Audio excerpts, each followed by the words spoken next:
Le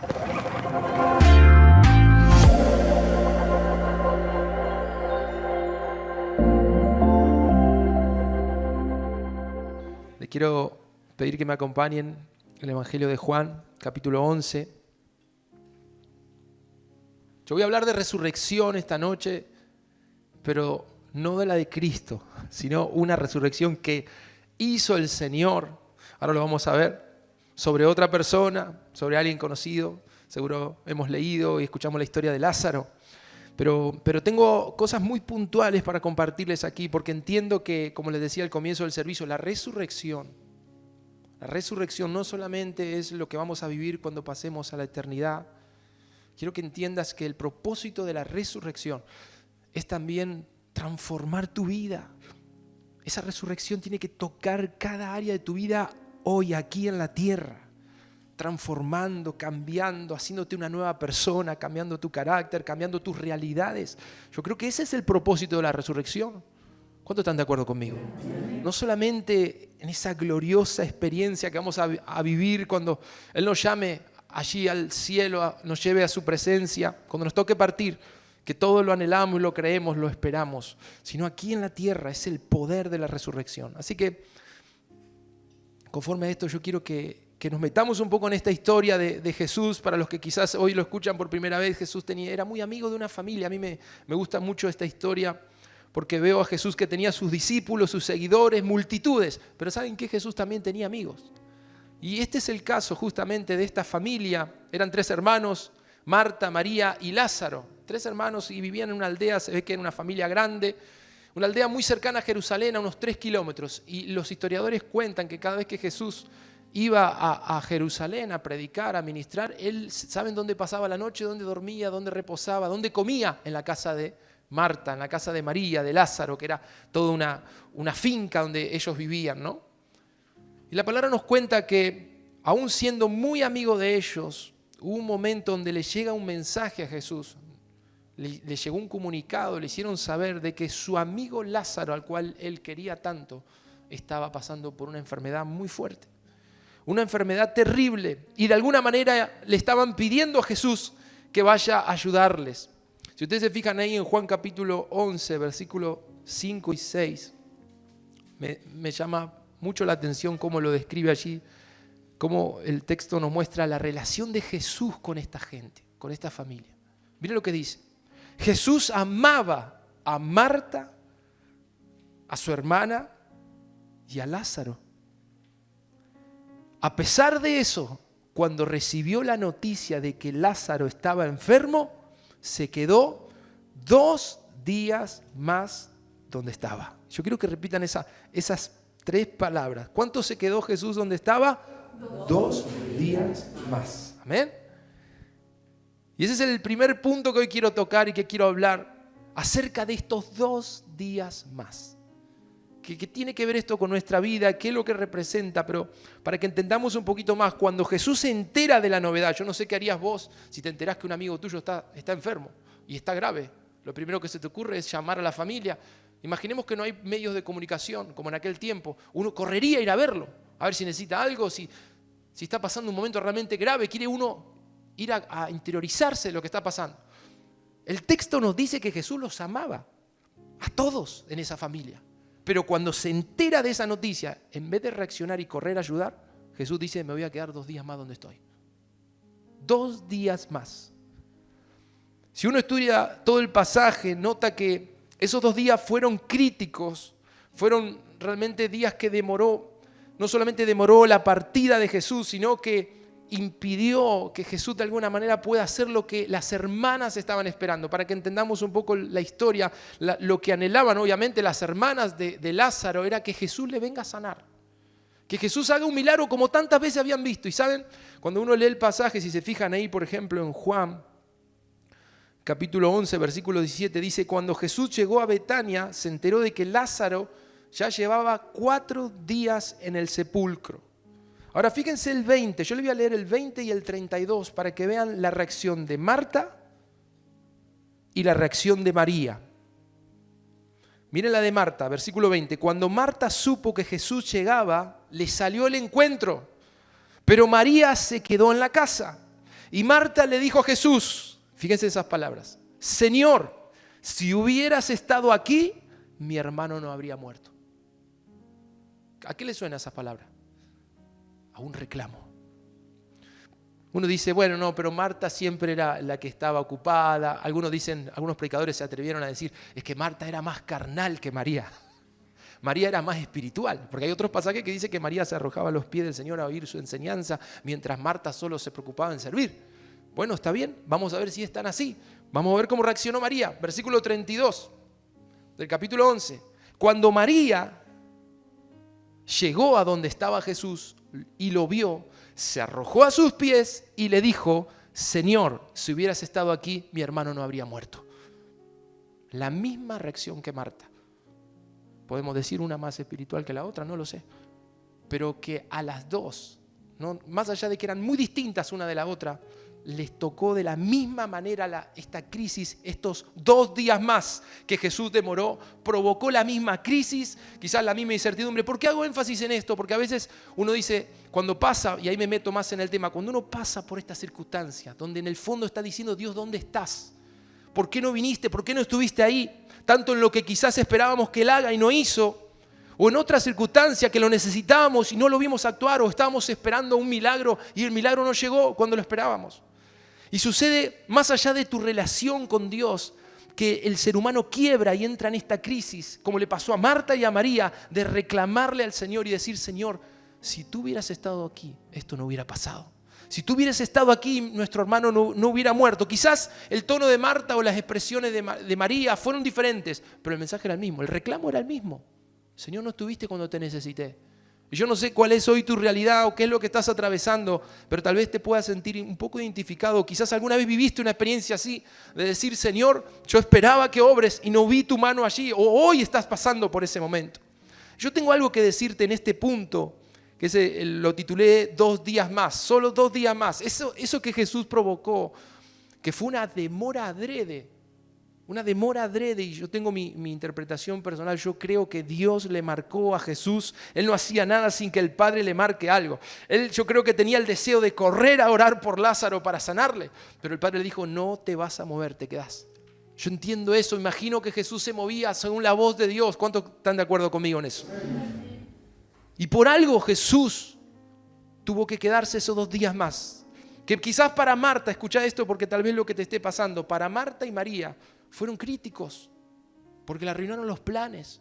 Marta y María imagino que habrán dicho, no pasa nada, Lázaro está enfermo, pero va a venir Jesús.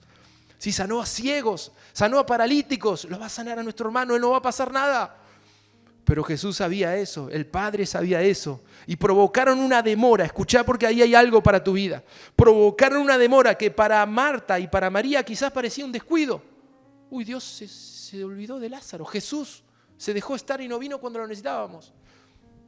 Lo que tengo para decirte primero respecto a esto, que es lo que pasa cuando hay una demora de parte de Dios en una respuesta, se nos cruza por la mente pensar de que Dios quizás ya no esté agradado de nuestras vidas, o dicho de otra forma, parece que olvidamos cuánto nos ama. Te recuerdo que el pasaje que leímos dice, Jesús amaba a Marta, a María y a Lázaro, pero aún así demoró su partida. Escucha eso. Porque si hay algo que el enemigo hace cuando estamos en prueba y la respuesta no llega, es hacernos dudar de cuán grande es su amor por nuestra vida. Yo te remarco eso en esta noche. Jesús amaba a Marta y María, pero decidió no obrar. Decidió todavía no hacer el milagro, porque quizás tenía algo mucho más grande y eso es lo que puede ser que venga sobre tu vida. Tal vez ellas le reclamaron, ¿por qué no estuviste? Lo hubiera sanado. Es que Jesús estaba pensando en algo mucho más grande que una sanidad. Algo mucho más grande que una sanidad. Hay algo más que quiero decirte en esto que suele pasar. Quiero decirte, cuando Dios decide demorar el milagro, cuidado con el enojo. ¿El enojo con quién, pastor? El enojo con Dios. Cuando Dios no responde, cuando Dios no hizo lo que esperabas. Yo no sé ustedes, pero a los que son más de sangre italiana o alguna sangre más que hierve, nos enojamos y decimos, Dios, ¿por qué no me ayudaste en esto? ¿Por qué me dejaste solo? Quizás Marta y María no lo dicen, pero lo primero que le sueltan a Jesús es un reclamo, hay un enojo. El enojo a veces es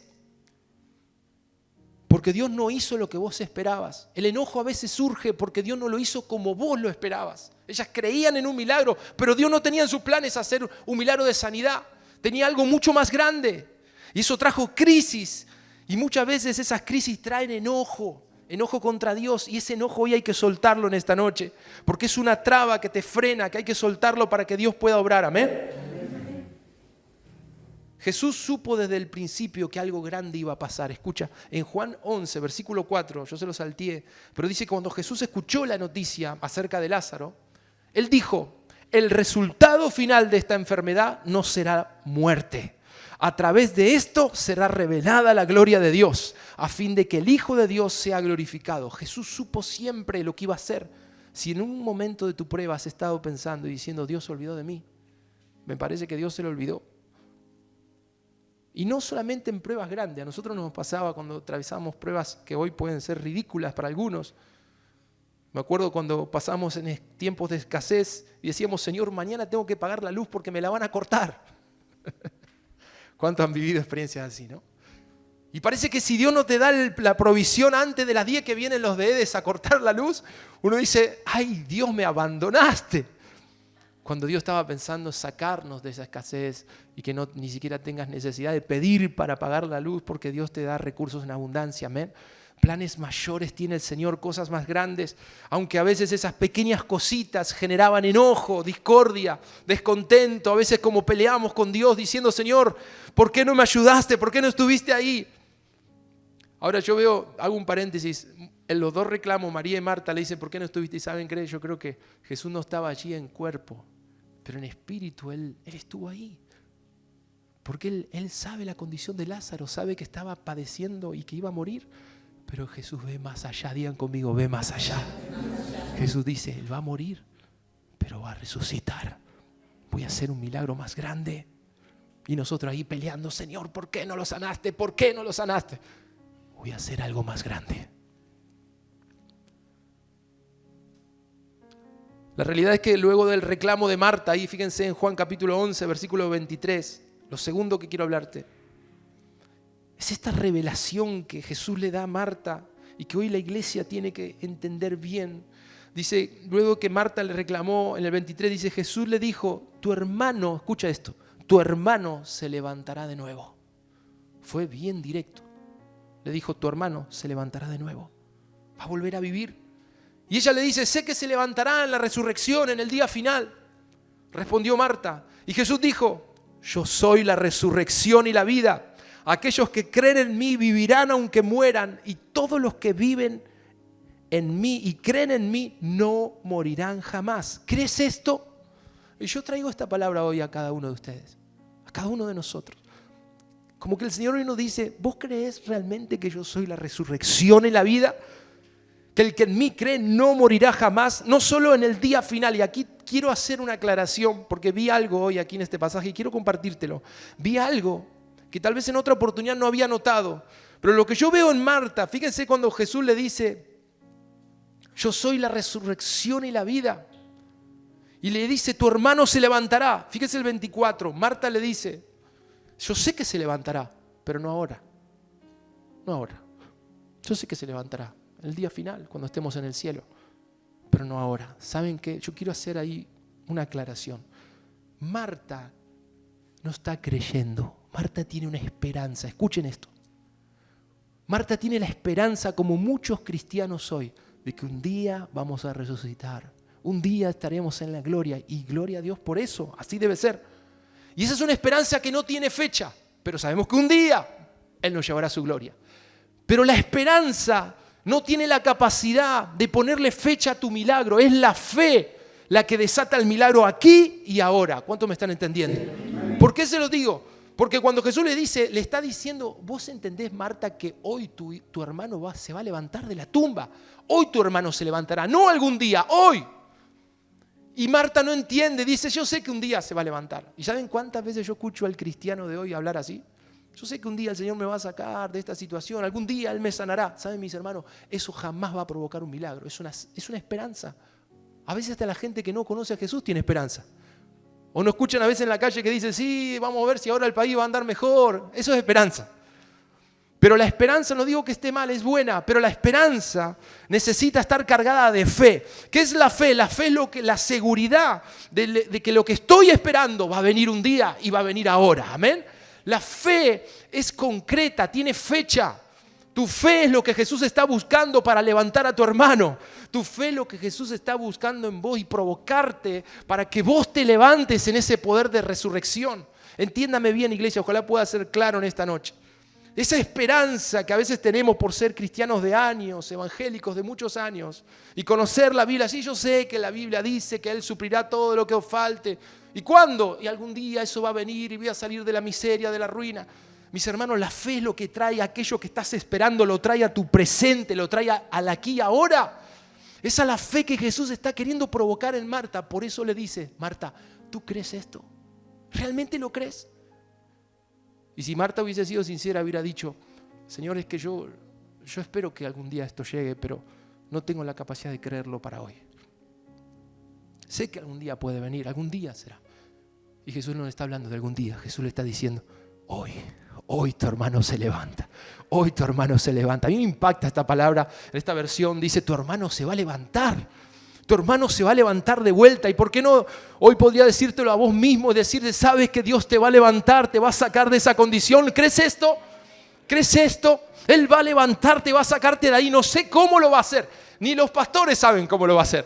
Pero tenemos que creer, Él lo va a hacer. ¿Por qué no decir, este año Él me levantará? Él me sacará de esa condición, va a traer sanidad a mi familia, va a traer la abundancia que necesitamos, puertas, fuentes que estamos anhelando este año. Eso es fe, eso es fe. Y puedo asegurarte que cuando el Espíritu Santo llena tu corazón de fe, pasan cosas. Muchos años la iglesia cristiana estuvo dormida, y no quiero ofender con esto, pero en actitudes de esperanza. Es linda la esperanza, pero yo siento una carga hoy. Tienes que convertir esa esperanza en fe, creyéndole al Señor. Y si me permite, quiero ser atrevido en esto. Póngale fecha a su milagro. No, pastor, pero eso lo maneja el Señor. Amén, quédate tranquilo con que vos pongas una fecha. Él es el soberano. Pero créele firmemente. El que cree tiene fecha. El que cree dice, Señor, ahora este mes, empieza abril, como oraba la pastora. Vamos por un mes de crecimiento, un mes de progreso, de romper cadenas, de abrir puertas, un mes de resurrección. Amén. Creerle al Señor. Tenés la palabra de Jesús diciéndote, ¿crees esto? Yo soy la resurrección y la vida. Estás caminando con el que levanta a los muertos. Estás caminando todos los días, te levantás a la mañana y estás hablando a alguien que resucitó y que resucitó a uno muerto que estaba allí en la tumba. Ahora lo vamos a leer, Lázaro. Es la resurrección y la vida. Es la resurrección y la vida. No me digas que estás quebrado, que estás arruinado, porque estás con el que es la resurrección y la vida. Gracias, Señor. Cuando Él está en un lugar, esa familia crece. Cuando Él está en una casa, hay bendición y nos lleva a levantarnos. Ese es el Señor. Tienes que creer que llega ese día. Hebreos 11, lo deben conocer, versículo 1, dice, tener fe es tener la plena seguridad de recibir lo que se espera. ¿Se dan cuenta la diferencia? Estoy seguro, lo recibo. Eso viene, eso es fe. Lo estoy esperando, pero viene. Viene, está ahí, ya lo tengo. Algunos que se atreven a decir, lo voy a agarrar por la fe, amén. Hay los que están queriendo conquistar cosas, vehículos, casa. Manéjense en ese nivel de fe, créanle al Señor. A Él le agrada eso, a Él le agrada que le creamos. Pero quiero ir al último punto, allí en Juan 11, 38. Simplemente a través de esta palabra entiendo que el Señor nos está mostrando cómo resucitar, cómo ser levantados nuevamente por el Señor, como lo fue Lázaro. Y este último punto, quizás el más fuerte, es el que quiero compartirles ahora. Versículo 38 dice, Jesús, una vez que Él llega allí a ese lugar, Jesús, conmovido una vez más, se acercó al sepulcro. Era una cueva que tenía tapada la entrada con una piedra. Traten de ver esa imagen. Una sepultura, una cueva y una gran piedra en la puerta. Jesús ordenó, quiten la piedra. Marta, la hermana del muerto, respondió, Señor, es que ya debe oler mal, pues hace 4 días que murió. Y Jesús le respondió, ¿No te dije que si crees verás la gloria de Dios? ¿Se dan cuenta? Lo que hablábamos recién. Jesús había buscado que Marta crea, no que tenga esperanza solamente. Yo te dije que si crees vas a ver la gloria. Entonces dice, quitaron la piedra y Jesús miró al cielo y dijo, Padre, te doy gracias porque me has escuchado. Yo sé que siempre me escuchas, pero lo dije para que la gente que está aquí crea que tú me enviaste. Y después de decir esto, gritó con todas sus fuerzas, Lázaro, sal de ahí. Y el que había estado muerto salió con las manos y los pies vendados y el rostro cubierto con un lienzo. Y Jesús le dijo, quítenle las vendas y déjenlo ir. ¿Sabes? Esta historia tan conocida, tan oída, tal vez tantos mensajes predicados acerca de esta palabra. Pero yo quiero ser concreto en este último punto. Cuando Jesús pide, antes de hacer el milagro, Él pide que se quite la piedra. Y saben que yo vi algo hoy aquí. Él no está haciendo otra cosa que pedir que le abran una tumba. Y discúlpenme si soy muy frontal con esto y es una expresión, una alegoría fuerte, abrir una tumba.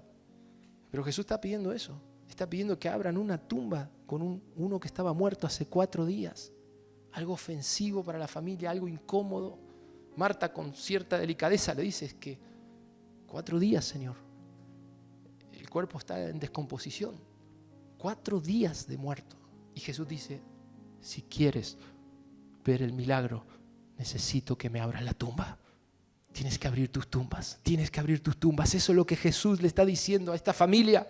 Algo vergonzoso, algo humillante. Pero saben, cuando leía esta palabra, estudiando sobre el poder de la resurrección, el Espíritu Santo comenzó a cargar mi vida. Espero que hoy lo puedas entender.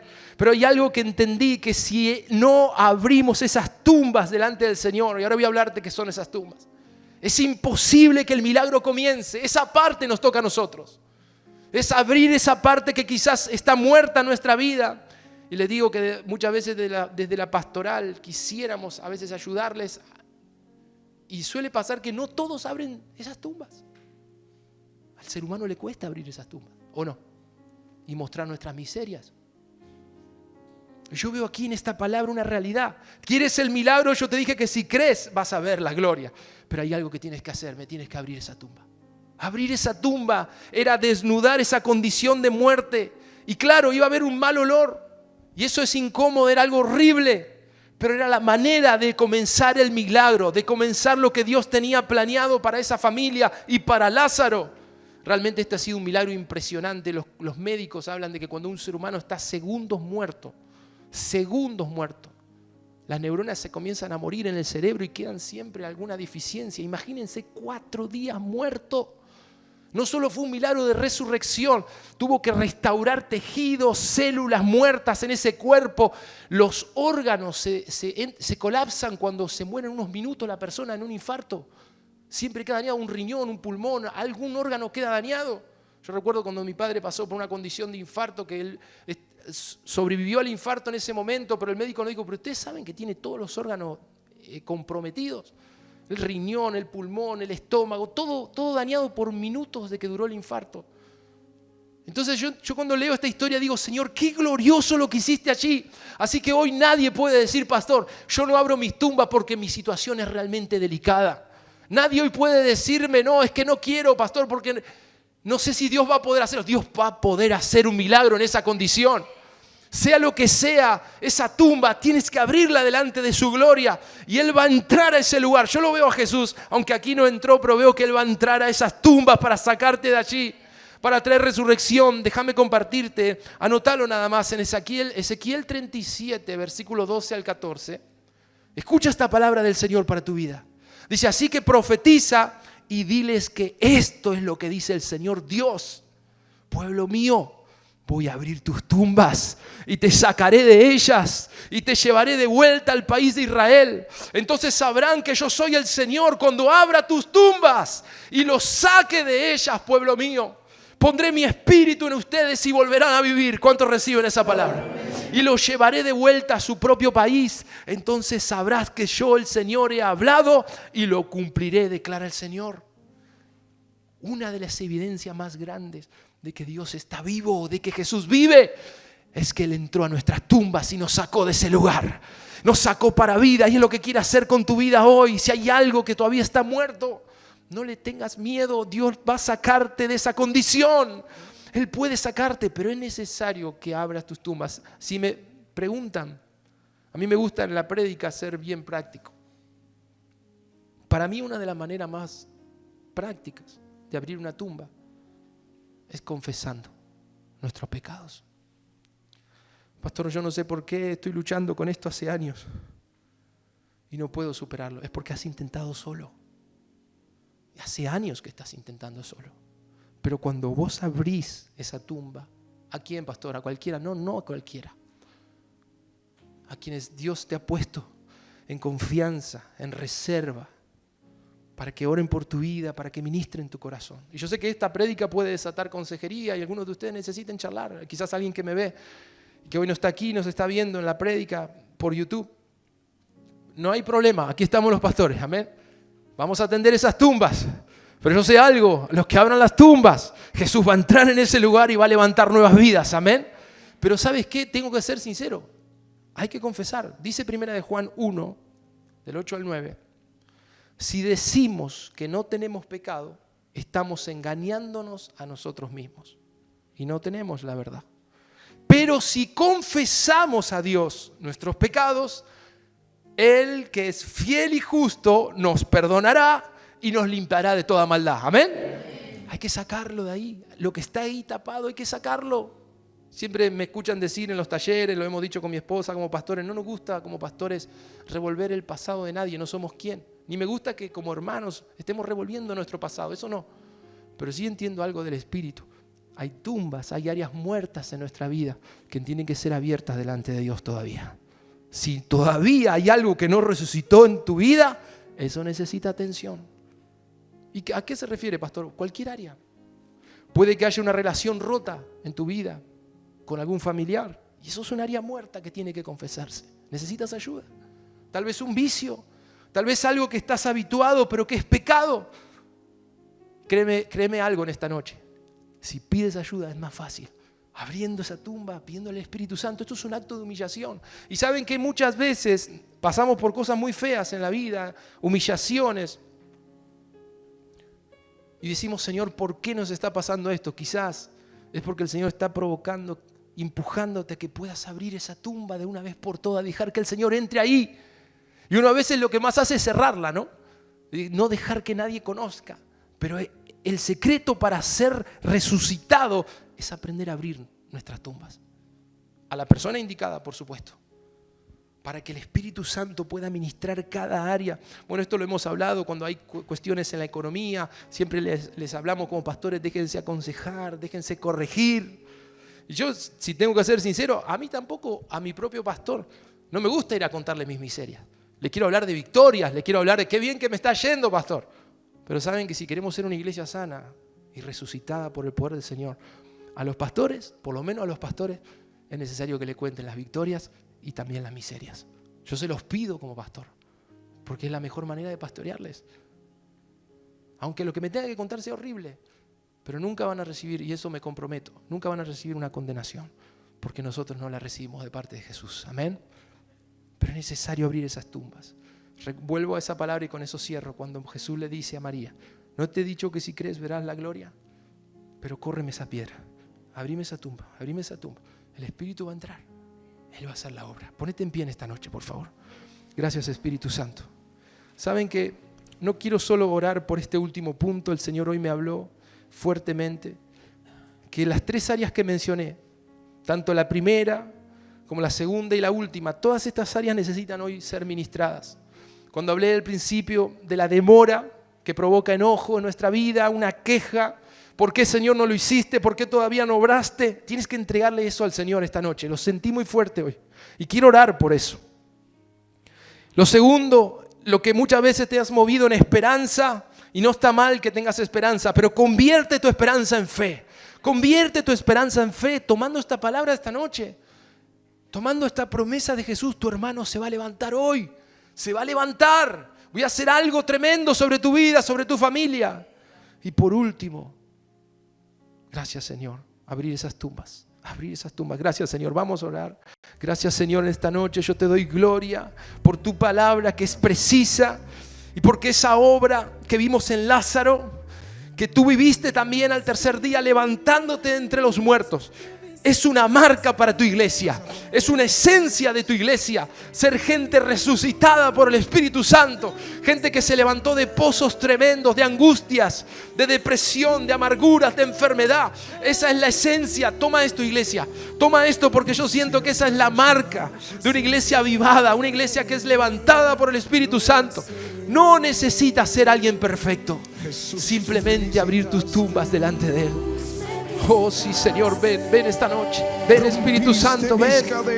Vamos a adorar un instante, sí, Señor. Amigo de tu espíritu, por siempre lo seré. Por siempre, siempre lo seré. Jesús,